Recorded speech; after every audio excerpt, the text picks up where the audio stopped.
So all random stuff. Sounds good. I'm just gonna go out. Sounds good. I'll start this. Okay, yeah.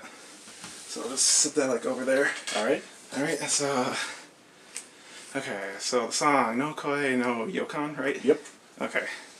Like, where did that concept come from? Koi no yakan itself is a Japanese phrase that is referring to basically the concept of meeting someone and in that moment knowing that you're destined to fall in love with that person. And the no at the beginning of the title of my song No Koi no Yakan is a negation of that concept. It's one of the angriest things I've ever written. It's basically about,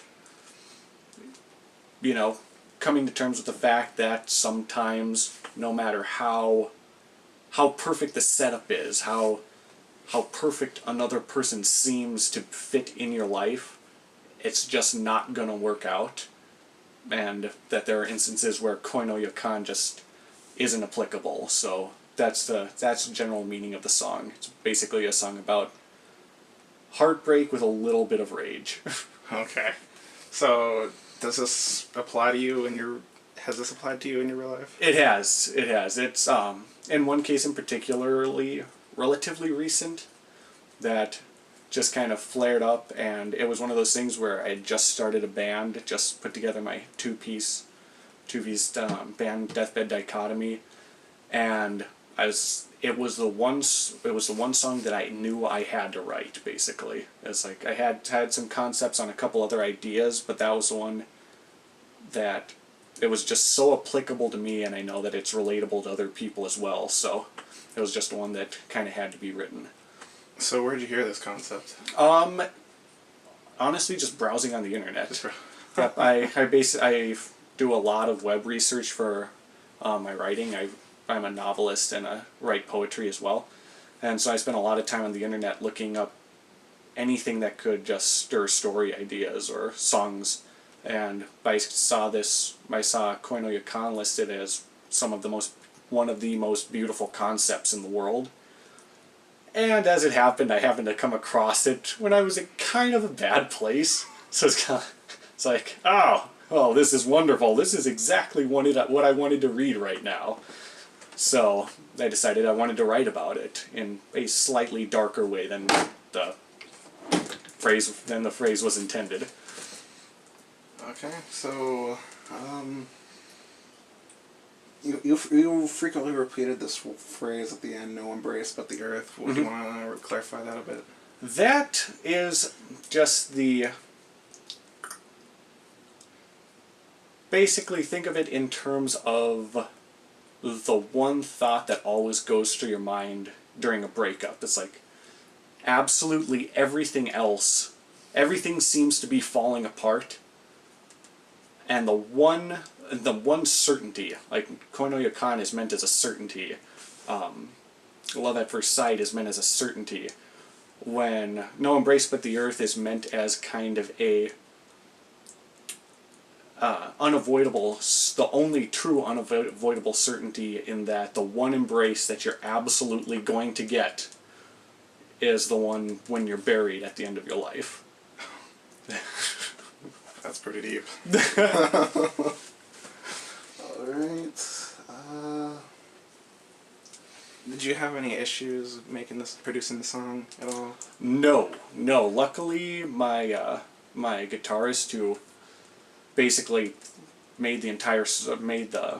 was the producer, wrote all the music for the song. I basically gave him the lyrics and had him structure musically a song around them. I guess the one issue that could be said to have having existed was when he showed up and showed me the music and we were getting ready to record. It was a lot faster pace than anything I'd ever done vocally before. So I was listening to this music and trying to figure out how my vocals were supposed to fit in there without me basically having a hemorrhage in my brain from just constant screaming. And there's one of the second, I believe it's the second to last stanza in the song, is just one.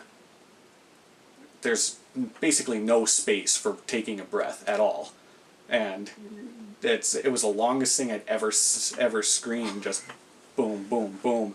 That I thought I was screwed. It's like okay, this is the part where you scream at. And I was like, there's no way I'm gonna fit that many words into that section.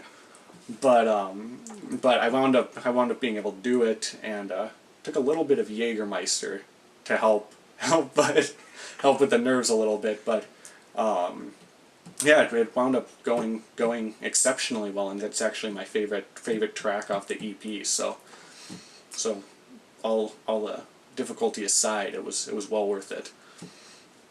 All right, so if there's anything is there anything at all you would want to change with it, or?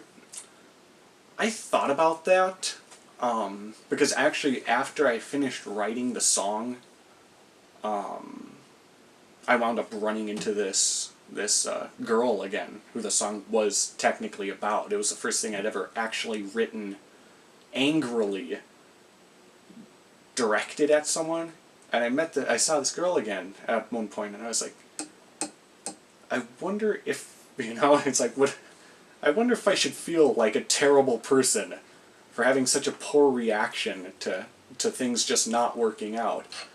But in the end, I decided that it was therapeutic in a way that I'll never really be able to understand. Like being able to write that, and during the recording process, being able to scream those vocals. The recording process took about 3.5, 4 hours.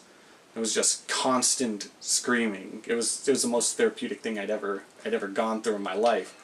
And so even then, even after I ran into her, it's like I knew that the song had been written for a reason, and I knew that it helped me, and that a lot of people might be able to find it relatable and help them work through the rage aspect of a breakup or a loss in the family or anything like that. So it's like I thought the pros of publishing and putting out the song far outweighed the cons. Alright.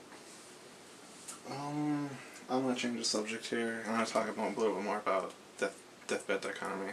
Sure. Okay, so when did you start this band?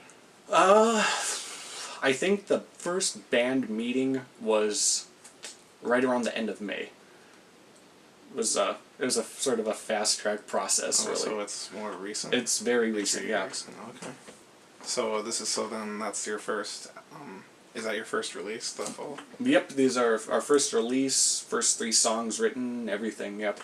And Ben, my guitarist and producer, this was it. He's been in bands for a couple of years. He's an incredible musician, but this is the first time he's ever actually released anything musically.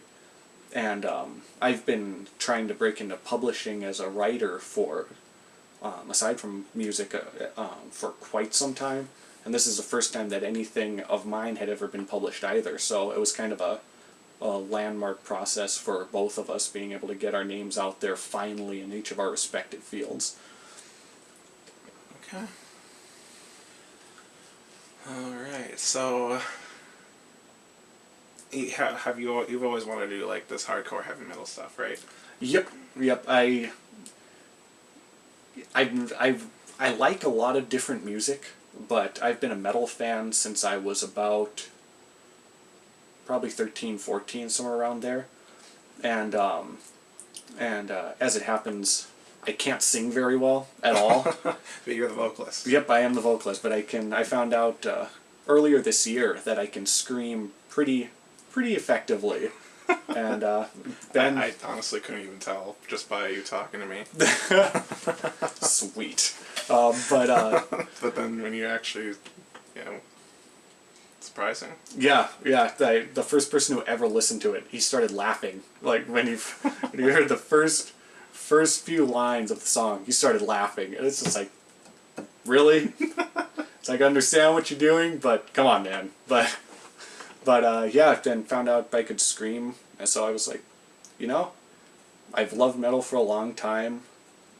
I really wanted to give the vocalist thing a shot. So I got in contact with Ben and it's like, hey, I have never done anything like this before, but how would you like to take a chance on it? And he was for it, so we just threw together a band and saw just to see where it went, and it wound up being a awesome enough experience that we were comfortable releasing it as an EP, so it was wound up being really effective. Alright. So, are you going to continue being the vocalist, or have you ever thought about switching? No, because I'm going to, as in, no, I haven't thought about switching. Yes, I will continue being the vocalist, because in terms of what I bring to the band, I bring lyrics and vocals. It's like I've never been too good in an instrument, so those are my, if I'm going to continue in a band setting, those are my two strong suits, and I'm going to stick with them. So, who else is in this band besides you? Me and Ben. We're a two-piece band. He records all the guitar work himself. He's a guitarist, and he programmed the drums and the bass lines. So we are a two-piece band and that's about it. Okay, so there's no actual drummer? Nope, which is unfortunate in terms of if we ever want to play a live show, which we have had offers for. Okay. But we haven't yet found...